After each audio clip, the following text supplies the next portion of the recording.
Session start करने जा रहे हैं। लास्ट हमने क्या किया था, हमने किया था हिमालय, हमने किया था इंडिया के मीन्स आइलैंड्स किया था, लक्षद्वीप आइलैंड किया था, अपनी नेबर कंट्रीज से रिलेटेड हमने पढ़ा था। और हम अब क्या पढ़ने जा रहे हैं, अब हम पढ़ने जा रहे हैं हिमालय माउंटेन्स के बारे में। ठीक है, तो हिमालय माउंटेन्स लिखिए, हिमालय पर्वत,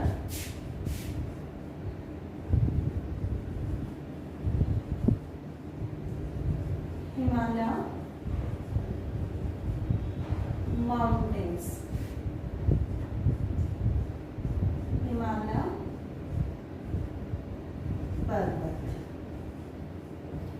ठीक है, तो सबसे पहले देखिए ये जो हिमालय माउंटेन्स हैं ये क्या है, सबसे यंगेस्ट माउंटेन है, यंगेस्ट, और दूसरा क्या है ये हाईएस्ट माउंटेन है। ठीक है, हाईएस्ट माउंटेन इसे क्यों कहा गया है, देखिए यंगेस्ट है मतलब नवलित है। ठीक है, और हाईएस्ट इसे क्यों कहा गया है, क्योंकि जो माउंट एवरेस्ट है, माउंट एवरेस्ट, ठीक है, ये भी कहाँ पर है, हिमालय माउंटेन के अंतर्गत ही आता है। इसकी कुल ऊंचाई कितनी है, 8,848 है। ठीक है, और माउंट एवरेस्ट कहाँ पर है बेटे, दिस इज इन नेपाल। ठीक है, और नेपाल में माउंट एवरेस्ट को किस नाम से जाना जाता है, सागर माथा के नाम से नेपाल में माउंट एवरेस्ट को जाना जाता है। ठीक है, हो गया इतना क्लियर, ये आ गया हिमालय के बारे में। फिर उसके बाद हम बात करते हैं सबसे पहले इसकी फॉर्मेशन के बारे में, कि इसकी फॉर्मेशन कैसे हुई। फॉर्मेशन का अर्थ क्या है, इसका निर्माण कैसे हुआ था। ठीक है, तो देखिए इसका जो निर्माण है वो कैसे हुआ था, कन्वर्जेंट, टू प्लेट्स के कन्वर्जेंट से हुआ था। ठीक है, by the convergent of to plates. Hindi में क्या लिखेंगे, दो प्लेटों के आपस में टकराने से हिमालय पर्वत का निर्माण हुआ था। ठीक है, तो क्या लिखेंगे, दो प्लेटों की टकराने से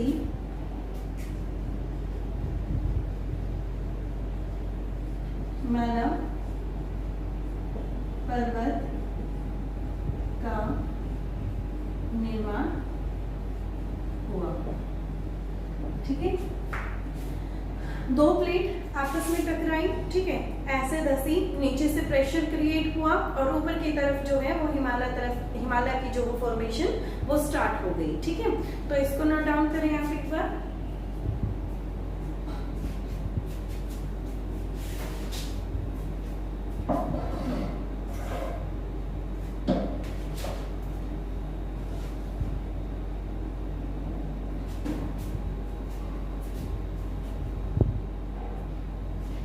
यहाँ पर देखिए बेटे दो प्लेट्स कौन कौन सी थी, अब उसके बारे में देख लेते हैं।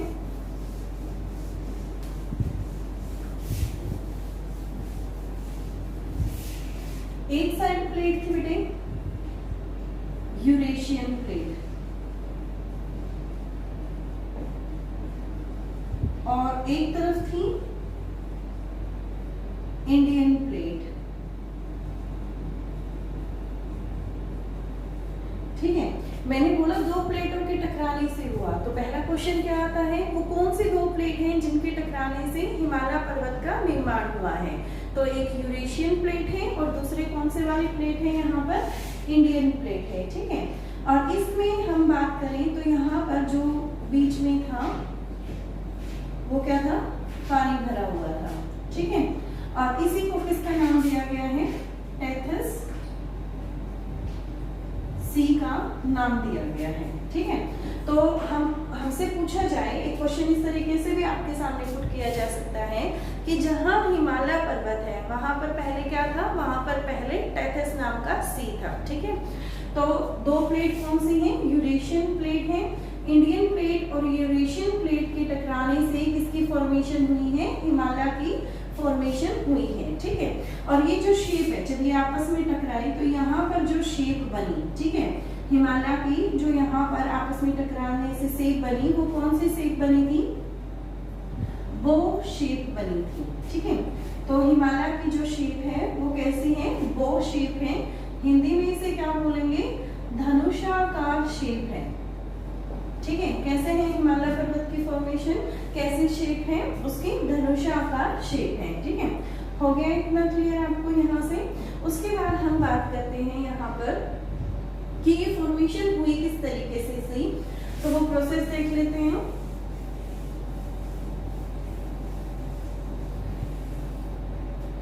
देखिए,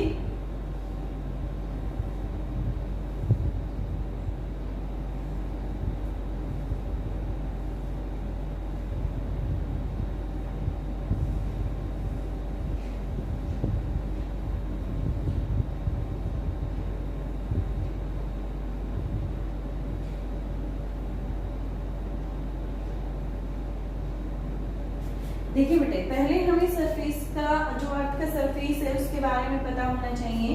जो हमारी 100 किलोमीटर तक की, ये हमारी अर्थ का अपर सरफेस जहां हम रहते हैं। ठीक है, इससे 100 किलोमीटर तक का जो सरफेस होता है वो कौन सा सरफेस होता है? लिथोस्फीयर होता है। ठीक है, फिर इससे नीचे 400 किलोमीटर तक का जो होता है हम उसे क्या बोलते हैं? उसे हम बोलते हैं एस्थेनोस्फीयर। ठीक है, और जो ये इंटरनल है इसमें क्या है? यहाँ पर मैग्मा है। ठीक है, मैग्मा जब हमारे सरफेस पर पहुंच जाता है तो उसे किस नाम से जाना जाता है? लावा के नाम से जाना जाता है। ठीक है, वल्केनो वगैरह आप पता होगा, वल्केनोस वगैरह का आपको। ठीक है, तो मैग्मा जो है वो इंटरनल सरफेस में है। जब वो आउटर लेयर पे आ जाता है तो उसी मैग्मा को हम किस नाम से जानते हैं? लावा के नाम से जानते हैं। तो यही सिचुएशन, ये जो नीचे है वो हमारे क्या है? एस्थेनोस्फीयर है। तो इसमें जो है वो लावा भरा हुआ है। ठीक है, अब देखिए, एक तरफ आप देखेंगे कि जो प्लेट्स हैं, ये इधर की तरफ इंडियन प्लेट है और इधर की तरफ क्या है? ये यूरेशियन प्लेट और इधर क्या है? इंडियन प्लेट है। दोनों आपस में टकराई, तो दोनों आपस में टकराने के बाद क्या स्थिति क्रिएट हुई? ऐसे करके ये इसके नीचे धंस गई। जो मैग्मा था उसने क्या किया? मैग्मा ने प्रेशर क्रिएट किया। ठीक है, प्रेशर क्रिएट किया तो ये जो चीज थी ये ऊपर की तरफ उठने लग गई और यहाँ पे जो फॉर्मेशन थी वो किसकी हुई? हिमालय की फॉर्मेशन हुई। ठीक है,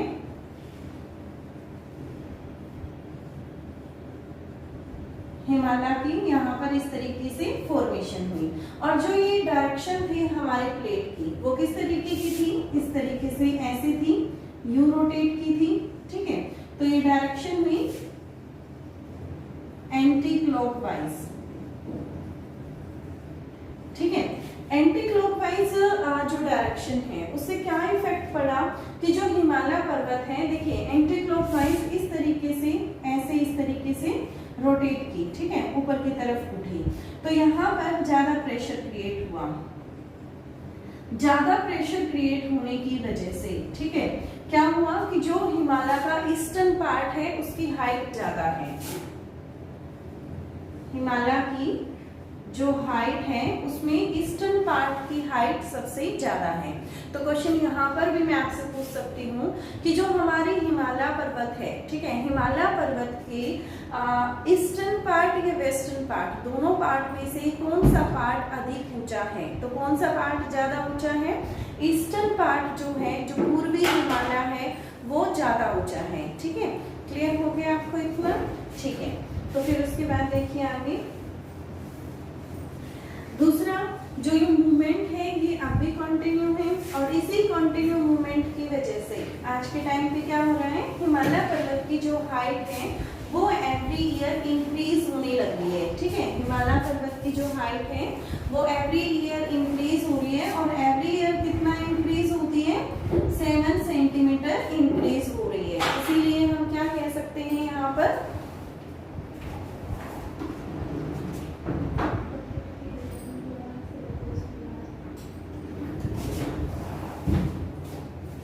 देखिए 7 सेंटीमीटर इंक्रीज हो रही है, इसलिए हम यहाँ पर क्या कह सकते हैं कि जो हमारी माउंट एवरेस्ट है, माउंट एवरेस्ट की हाइट भी जो है वो एवरी ईयर इंक्रीज होने लग रही है। ठीक है, ये चीज क्लियर हो गई आपको इतनी? बताइए इसमें कोई डाउट है तो?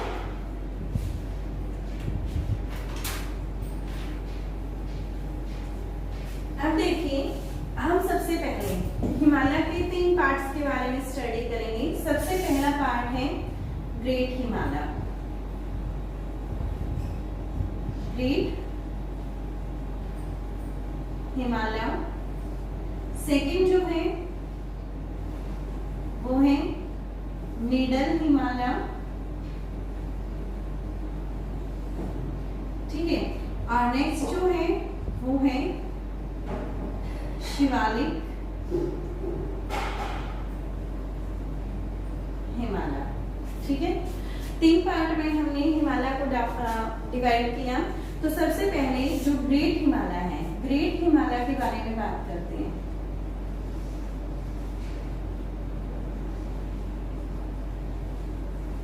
देखिए, ग्रेट हिमालय में कोई भी फॉसिल्स नहीं मिलते हैं, कोई भी जीवाश्म नहीं मिलते हैं।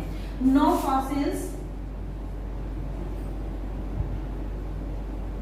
are found in Great Himalaya। कोई भी जीवाश्म वृत्त हिमालय में नहीं मिलता है। रीजन क्या है कि ग्रेट हिमालय में कोई भी फॉसिल्स नहीं है? उसका रीजन ये है कि ग्रेट हिमालय की जो फॉर्मेशन हुई है वो वल्केनिज्म से हुई है। ठीक है, इसीलिए वल्केनिज्म की वजह से वहां पर कोई भी फॉसिल्स नहीं है। ठीक है, क्या लिखेंगे? Because great Himalaya formed due to volcanism। ठीक है, वल्केनो वगैरह इनकी वजह से इसकी जो फॉर्मेशन है वो हुई है। ठीक है, फिर उसके बाद देखिए, अब यहाँ पर मैं मिडल हिमालय की फॉर्मेशन की बात करती हूँ। मिडल हिमालय को हिंदी में क्या बोलेंगे? मध्य हिमालय आप इसे बोल सकते हैं। और शिवालिक हिमालय को आप हिंदी में भी शिवालिक बोलेंगे, या फिर आप इसे कह सकते हो लेसर हिमालय भी कह सकते हो। ठीक है, किस नाम से जाना जाता है? और लेसर हिमालय से। तो देखिए, जब मैं मिडल हिमालय की बात कर रही हूँ तो मिडल हिमालय का फॉर्मेशन कैसे हुआ? जब एक टाइम पे कन्वर्जेंट हुआ प्लेट्स का तो ग्रेट हिमालय का फॉर्मेशन हुआ। जब सेकेंड टाइम अगेन मींस इन प्लेट्स का कन्वर्जेंट हुआ तो कौन से हिमालय का फॉर्मेशन हुआ? मिडल हिमालय का फॉर्मेशन हुआ। ठीक है, तो यहाँ पर हम क्या लिखेंगे? Due to the convergent of plates again। जब दोबारा से कन्वर्जेंट हुआ, दोबारा से वो प्लेट आपस में टकराई तो किसका फॉर्मेशन हुआ? मिडल हिमालय का फॉर्मेशन हुआ। अब बात करते हैं हम कि शिवालिक हिमालय का फॉर्मेशन कैसे हुआ है। किसके बारे में बात करेंगे हम? जो हमारा शिवालिक हिमालय है, सबसे ऊपर हमारा ग्रेट हिमालय, देन आफ्टर हमारा कौन सा है? मिडल हिमालय, और उसके बाद नीचे सबसे कौन सा है? शिवालिक हिमालय है। तो यहाँ पर हम शिवालिक हिमालय की बात करते हैं कि शिवालिक हिमालय का फॉर्मेशन कैसे हुआ। तो ग्रेट हिमालय और जो मिडल हिमालय से रिवर्स निकलती हैं, वो रिवर्स कोई भी है, फ्लो करेगी तो अपने साथ कुछ मिट्टी, सेडिमेंट्स वगैरह अवसाद जो है वो अपने साथ लेकर बहती है। ठीक है, इन सेडिमेंट्स के डिपॉजिट से जो फॉर्मेशन हुई है उसे क्या कहा गया है? शिवालिक हिमालय कहा गया है। ठीक है, तो इसकी फॉर्मेशन हम कैसे लिखेंगे कि शिवालिक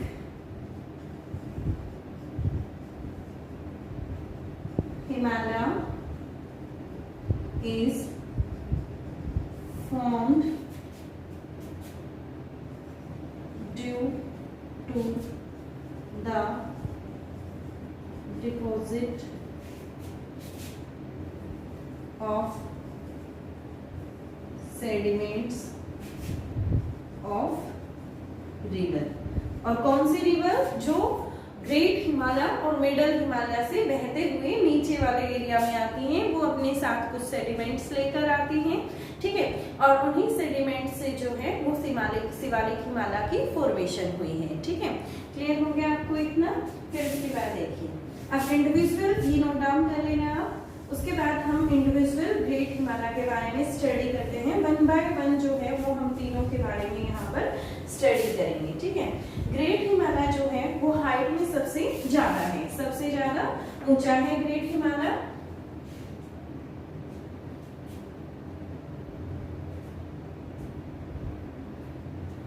तो देखिए जो ग्रेट हिमालय है वो इस तरीके से है कि एक तरफ इंडस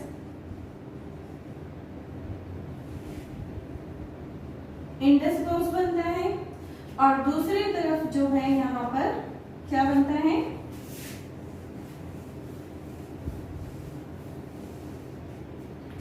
दिहांग गोज।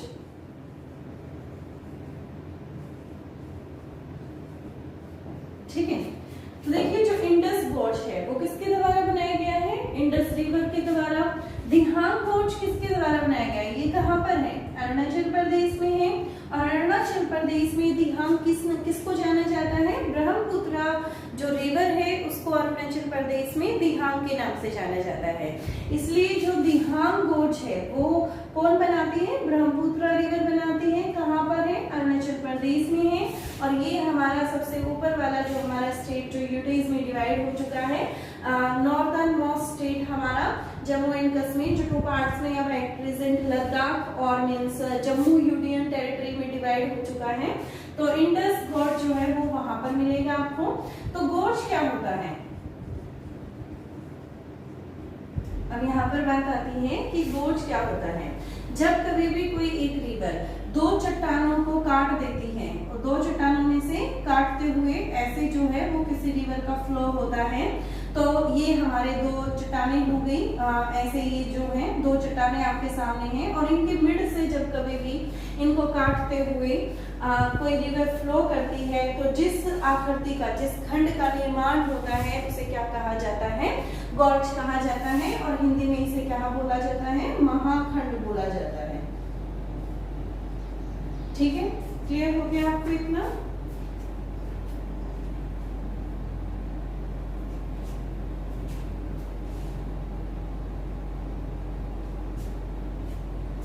जो हमारा ग्रेट हिमालय है, ग्रेट हिमालय की जो लेंथ है वो कितनी है? 2500 किलोमीटर है लेंथ। उसके बाद इसकी हाइट कितनी है? एवरेज हाइट की बात करें, एवरेज हाइट की बात कर रही हूं। ठीक है, तो वो कितनी है? 6000 है।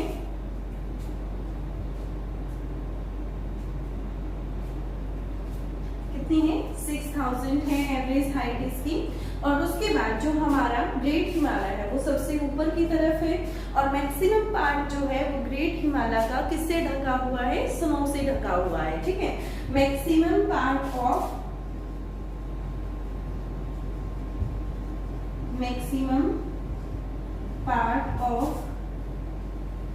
Great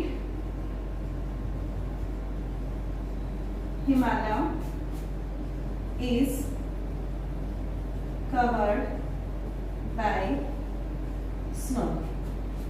That's why Great Himalaya,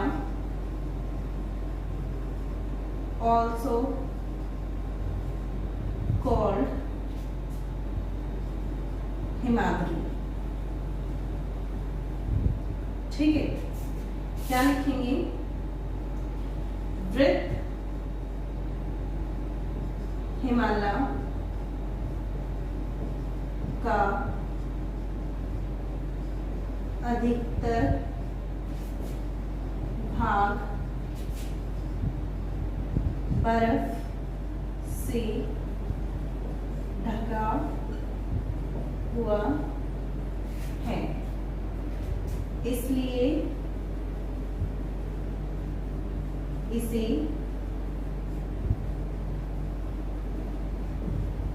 Himadri भी कहा जाता है। नोट डाउन कीजिए आप ये लोग।